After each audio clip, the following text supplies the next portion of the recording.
Madame, mademoiselle, monsieur, bienvenue à Metro News. Voici les principaux titres qui seront développés aujourd'hui. Les initiateurs de la marche pacifique du 29 mars prochain invitent la population à rejoindre le mouvement afin de dire non à l'insécurité et au kidnapping.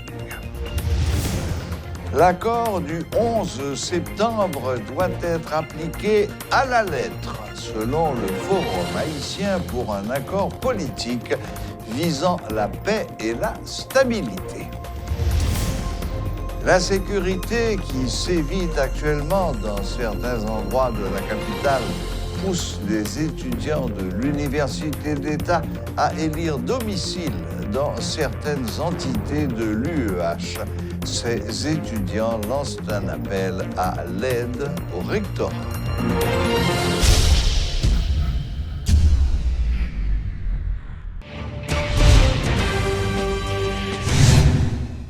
Dire non à l'insécurité et notamment au kidnapping, un objectif principal du mouvement du 29 mars prochain lancé par les organisations de la société civile.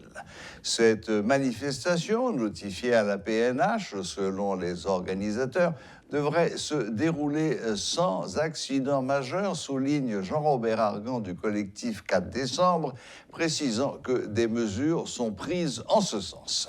Est-ce un mouvement de plus ou vraiment des solutions seront apportées au phénomène pour le freiner? Suivez ce reportage de Rodolphe Pierre-Louis. Ce n'est pas un mouvement de trop, insiste Jean-Robert Argan du collectif du 4 décembre. Il reconnaît qu'il y a eu des rassemblements du même type qui, dans la pratique, n'ont pas modifié grand-chose en ce qui concerne l'insécurité. Toutefois, il explique, sans dire lesquels, que ce mouvement vise certaines personnalités. Le 29 mars, comme c'est le cas depuis 2019, des citoyens vont gagner les rues pour dire non à l'insécurité, notamment au kidnapping. Un parcours assez clair est défini selon Manouchka Jules, membre de la société civile. Pour la manifestation, nous avons sorti place Constitution, rue Capois, avenue John Bois, sur la rue, avenue Martin Luther King. C'est deux grands points que nous avons gagné. Nous avons gagné place Constitution et nous avons gagné Carrefour aéroport. Nous avons monté sur l'autoroute Delma, nous avons entré Delma 32 et puis nous avons tombé sur Boudon. Nous avons retourné encore avenue Martin Luther King. La matinée encore, et puis nous allons retourner sur place Constitution. Connu pour avoir déjà initié plusieurs mouvements populaires, Jean-Robert Argan reconnaît que des infiltrations peuvent avoir lieu au cours de la manifestation. Des mesures sont prises pour l'éviter en concertation avec les forces de l'ordre. Donc on aura une équipe interne à assumer toute forme de dérapage qui va arriver là. Nous avons garanti que marche là a fait 29 mars. Nous avons garanti que l'homme mettait ensemble ne pas détruire toute colonne. C'est une manifestation qui va se dérouler en semaine en pleine période d'activité, en particulier commerciale. S'il est certain que tout le monde est concerné par la situation sécuritaire, la vie ne s'arrête pas pour autant.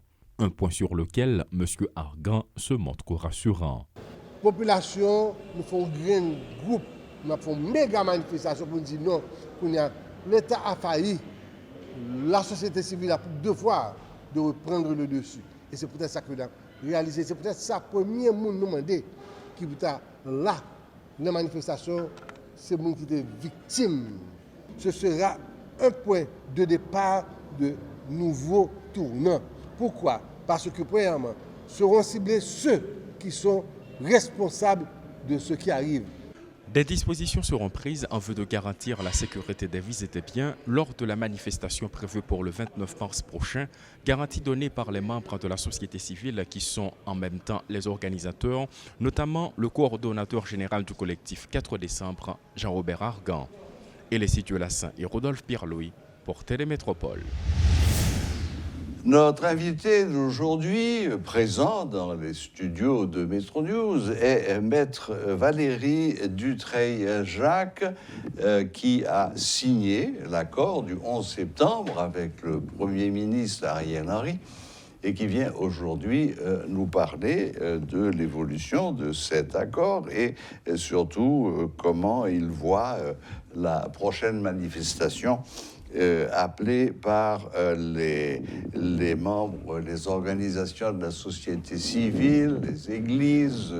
Nous avons eu l'occasion de recevoir ici même le père Maisonneuve et Jean-Robert Argan, qui nous ont parlé de cette grande manifestation prévue pour le mardi 29 mars. Nous allons voir ce que maître Valérie Dutré-Jacques a à nous en dire. Bonsoir maître, bienvenue à Métro News. Bonsoir monsieur Serge, c'est un plaisir de répondre à votre invitation, particulièrement la télé Métropole. Et nous devons d'abord saluer les téléspectateurs et téléspectatrices. C'est un honneur de répondre à votre invitation. Bien, alors, vous m'avez dit hors antenne que vous avez été l'un des signataires de l'accord du 11 septembre avec le Premier ministre Ariel Henry. Comment est-ce que vous voyez cette manifestation du mardi 29 mars ? Jusqu'avant de répondre à votre question, nous devons adresser nos sympathies au secteur vaudou-haïtien pour cette perte, en l'occurrence Madame Evonie Georges et Auguste, et qui s'est éteint. Justement, comme vous l'avez mentionné dès le début de l'entrevue, nous sommes acteurs, signataires pleinement de l'accord du 11 septembre avec différents partenaires politiques. Cependant, depuis la signature de l'accord, nous avons contesté la non-application au largo sensu de l'accord, c'est-à-dire en ces différents termes. Et nous pensons qu'aujourd'hui, à travers une lettre ouverte que nous avons acheminée au Premier ministre Ariel Henry, dans laquelle nous avons cheminé et cette histoire d'accord, et nous avons exposé le panorama de la réalité sociopolitique en Haïti.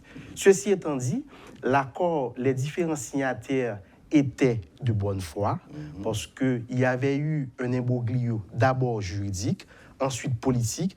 Il fallait au moins sauver la nation et la patrie dans cet imbroglio. C'est en ce sens que nous étions mis d'accord de signer l'accord du 11 septembre. Mais il est à signaler, il y a dans un premier temps la non-application de l'accord du 11 septembre. Dans un second temps, il y a une sorte de dépassement de l'accord du 11 septembre, et au nom même de ce dépassement, il faut qu'il y ait un dialogue, il faut qu'il y ait un large consensus ou un consensus suffisant afin, bien sûr, de redresser la barque, parce qu'à l'heure actuelle, nous ne pouvons même pas parler de nation. Nous sommes en train de sauver la patrie. Et en ce sens, nous autres, nous assumons notre responsabilité en tant qu'acteurs politiques. Nous avons parlé au Premier ministre, nous avons dénoncé, et bien sûr, comme en démocratie, il y a différents outils de combat. Donc, et notre outil de combat, c'est s'inscrire dans une démarche de respecter la Constitution. C'est pour cela, après la lettre ouverte, nous sommes en train de consulter d'autres acteurs politiques, parce que nous faisons partie également du comité d'initiative de l'accord du 11 septembre, que je profite pour saluer quelques partenaires politiques, et par exemple la force louverturienne réformiste, dont le docteur Ménard est le principal responsable, le regroupement de CADOA, le regroupement de plusieurs parlementaires, et j'en passe. Ceci étant dit, et nous ne fonctionnons pas en vase clos.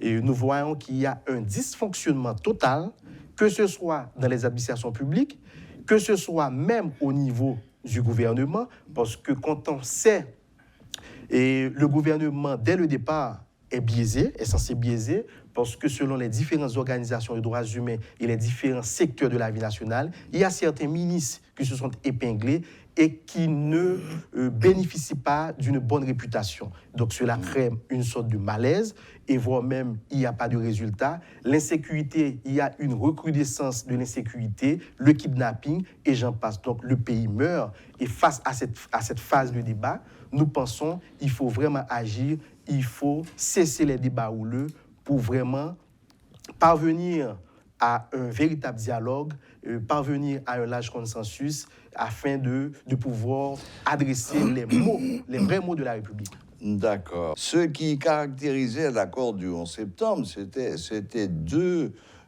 objectifs précis. Le premier, c'était de mettre sur pied une nouvelle constitution et, dans la foulée, d'organiser des élections générales. Parfait. Présidentielles, législatives, etc. Est-ce que vous avez vraiment le sentiment qu'on s'est engagé sur cette voie? Est-ce qu'il y a des gens qui travaillent à une nouvelle constitution? Et est-ce que vous croyez vraiment que des élections sont possibles dans l'état actuel du pays? Merci, c'est une très bonne interrogation. Au niveau du Forum haïtien pour un accord politique visant la stabilité et la paix sociale, l'esprit même de l'accord, c'était de faire respecter les fonctions régaliennes de l'État. Quand je parle de fonctions régaliennes de l'État, par exemple, aujourd'hui, vous n'êtes pas sans savoir que même la sécurité n'est pas de mise. Cela va sans dire, il y a l'une des fonctions. Et ceci, il n'y a pas seulement cette fonction qui ne soit pas respectée, il y a toutes les fonctions. Donc, on ne vit même pas, voire même de pouvoir aller aux élections. Oui, donc, mais c'est la raison même de cette manifestation. C'est pour précisément dire non à l'insécurité. C'est en ce sens que nous autres, au niveau du Forum haïtien, pour un accord politique visant la stabilité et la paix sociale, nous appuyons fermement, énergiquement, l'éventuelle manifestation. Donc vous allez y participer. Exactement, qui aura lieu le 29 mars 2022. Cependant, il faut signaler cette histoire d'insécurité, de kidnapping, et c'est un fléau qui ravage la société haïtienne. Mais il ne faut pas non plus pénaliser la population pendant que cette manifestation aura lieu. C'est pour cela que nous devons profiter de cet espace pour envoyer un mot d'ordre clair, un signal à nos différents partenaires politiques, à bien sûr les différents partis politiques membres du Forum haïtien pour un accord politique, nos partenaires politiques, les organisations populaires de tout acabit, donc de vouloir respecter les biens privés, les biens publics, tout au long de cette marche, et de vouloir et de faire preuve de tolérance pendant cette marche. Très bien. Mais je vous redis ce que j'avais dit au Père Maisonneuve, qui est un des organisateurs de cette marche, de cette manifestation du 29 mars.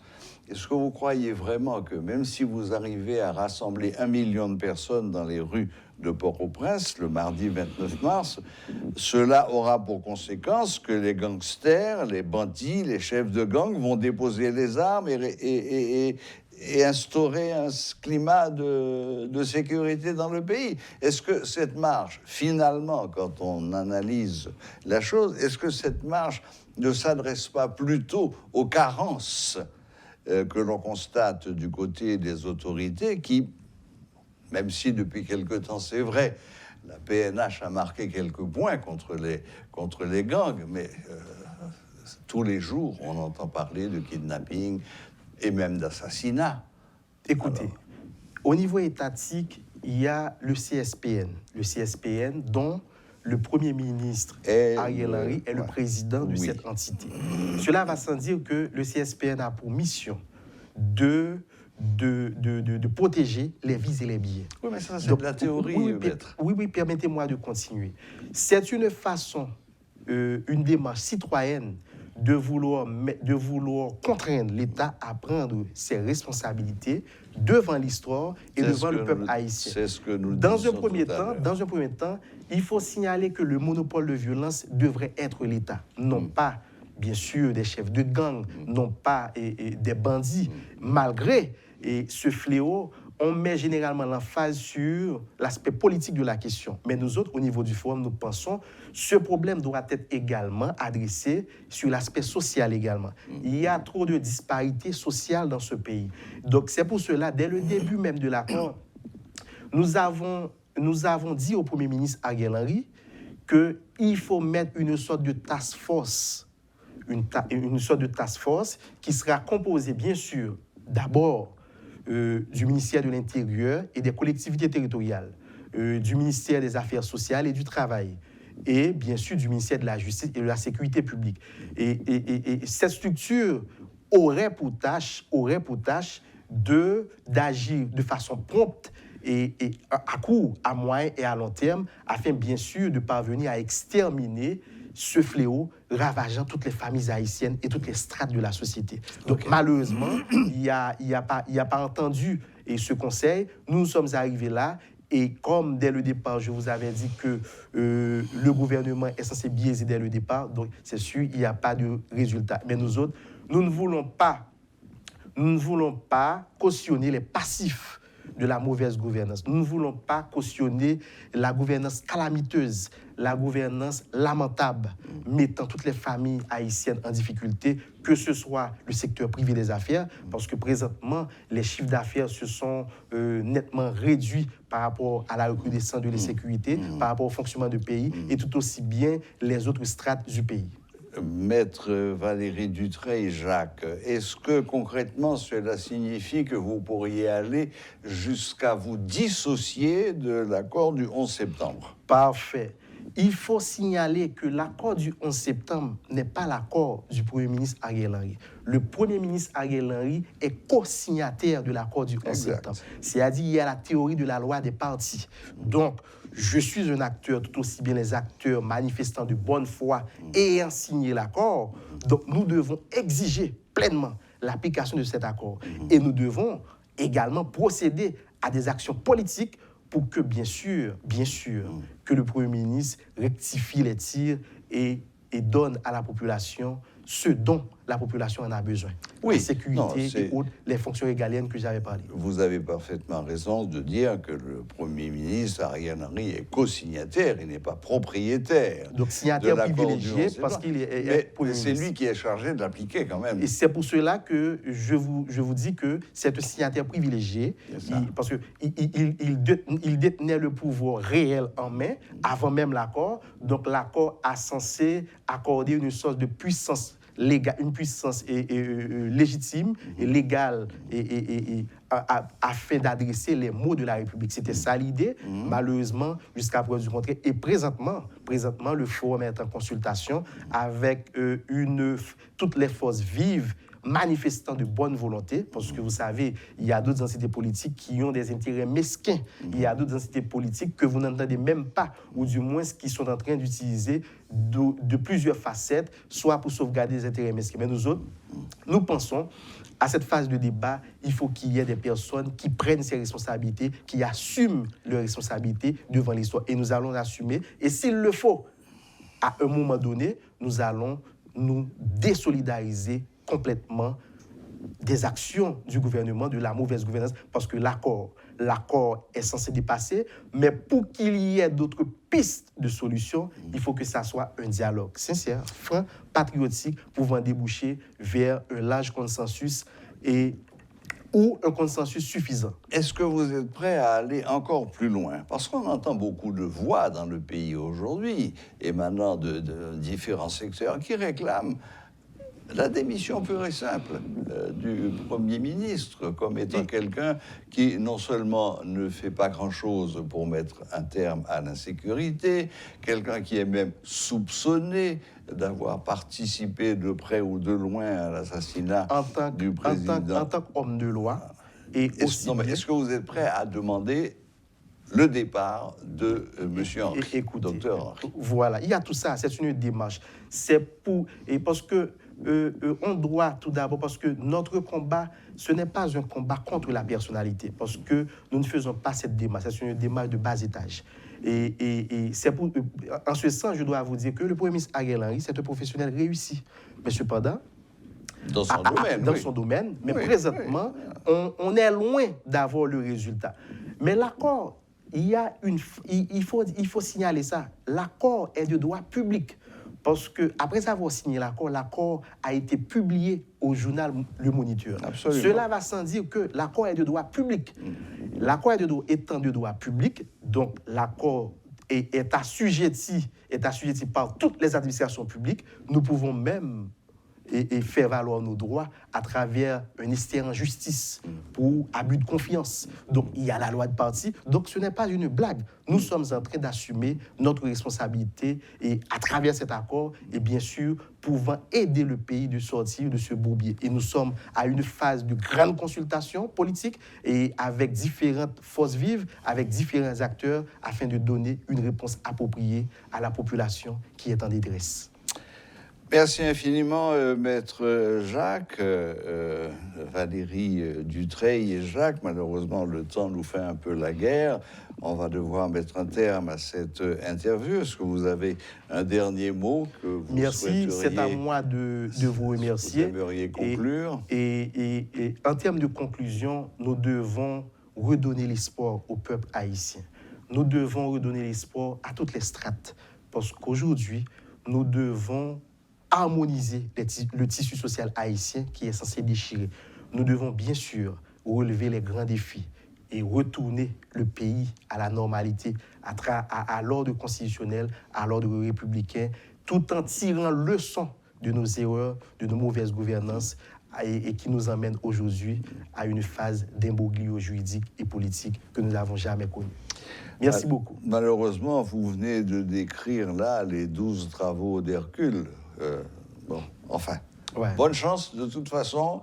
Merci d'être venu. Merci de nous avoir fait part de vos inquiétudes, de vos déceptions, de nous avoir dit également jusqu'où vous étiez prêt à aller.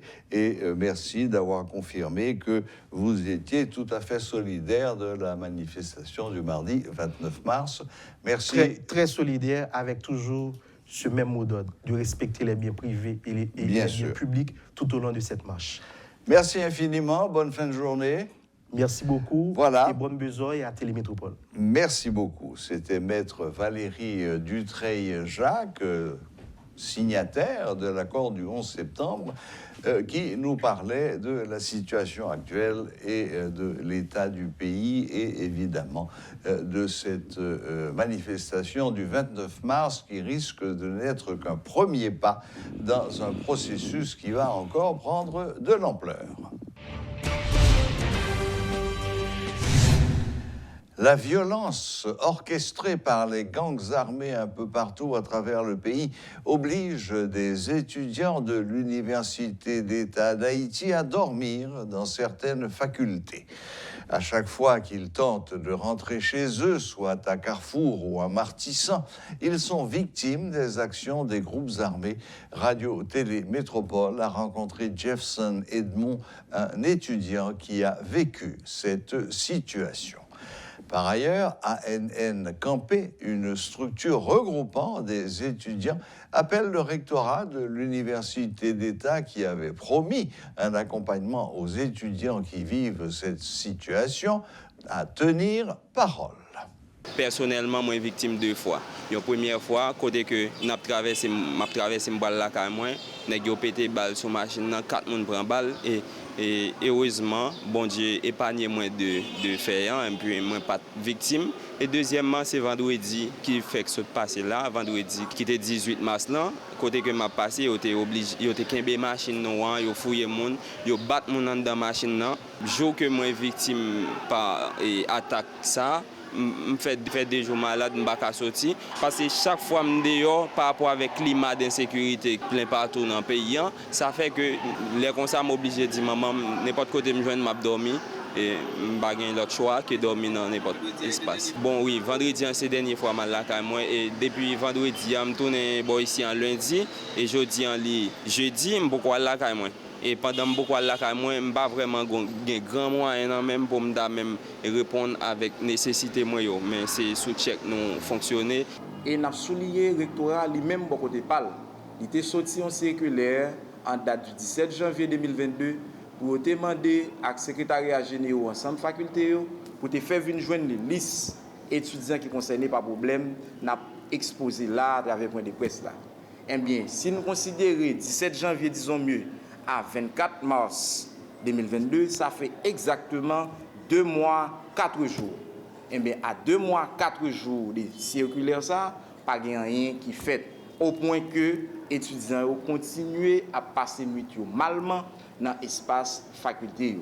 Au point que je dis à nous-mêmes, à travers le mouvement Campé, pour nous-mêmes encore demander à rectorat pour agir en toute célérité, en toute urgence, sous question étudiants qui ont dormi, qui ont malement dans l'espace faculté.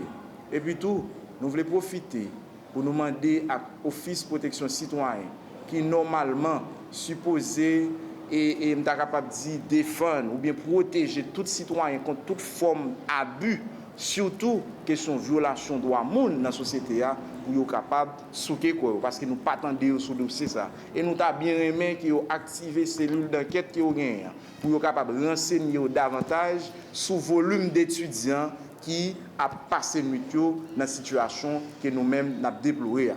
Je dis en tout, nous voulons exhorter l'organisme qui œuvre dans la question de promotion et de défense des droits humains, tant national qu'international, pour être capable de porter nos supports dans le cadre de dossier. Parce que je dis, il n'est pas normal, en plus de conditions d'études, déjà étudiants ça ou pas de gain, mais je dis à retrouver dans des situations côté ces chaises à combiner, côté ces cailles amis ou du moins dans ciment espace côté qu'on a fait la même qui a dormi. Le Forum des organisations syndicales et populaires apporte son support à la grande mobilisation du 29 mars prochain. En conférence de presse ce jeudi, le conseiller politique et syndical de Faux Impôts en a profité pour dénoncer l'insécurité et en particulier le kidnapping qui prend de l'ampleur dans le pays. Dans l'intervalle, Yves-André Joseph invite tous les citoyens à prendre part à un sit-in sur la place de la Constitution ce vendredi 25 mars pour dire non au kidnapping et demander au Premier ministre Ariel Henry de quitter le pouvoir. Je dis à nous-mêmes, dans Faux Impôts, nous disons l'ambiance sonner, peuple haïtien réveillé, parce que nous prenons déraciner. Tout ça, nous pas planter. Ariel Henry, vle pas vle, ou pas juger. Vle pas vle, ou pas retirer pied sous coup petite nation. Nous lançons des journées mobilisation nationale sous toute forme. Demain vendredi, cap 25 mars là, nous attendons tout citoyen conséquent, tout militant qui sentit au bouquet à kidnapping, insécurité à la vie chère. Si tout, ça prend le pire. Parce que le Premier ministre de facto, tête pas droite, la tête Shoah, a préparé pour monter gaz là encore. Sous deux malheureux, nous invitons tout le monde dans un gros sitting que Faux Impôts avec plusieurs autres organisations, tant que comité, noyau mobilisation, plateforme société civile et politique dans l'accord 30 août là, a organisé sous place Constitution dans Champ-de-Mars pour demander départ Ariel inculpé. Et installation Eli à Commandanayo pressé. Pour dégager un changement de données dans toute question de la vie nationale. Pour nous aller un souffle dans la question de sécurité et kidnapping. Pas arrêter chita la caille, pas chita plaigner, pas arrêter derrière téléphone, pas arrêter à dire est-ce que ça a changé. Parce que nous gagnons un pays pour nous sauver. Rendez-vous, c'est sous béton lié. Sinon, c'est sous béton, grand Ariel yo a retiré la vie, si nous pas retirer sous pouvoir. Voilà, la boucle est bouclée. Merci de nous rester fidèles et à la prochaine, même heure, même chaîne.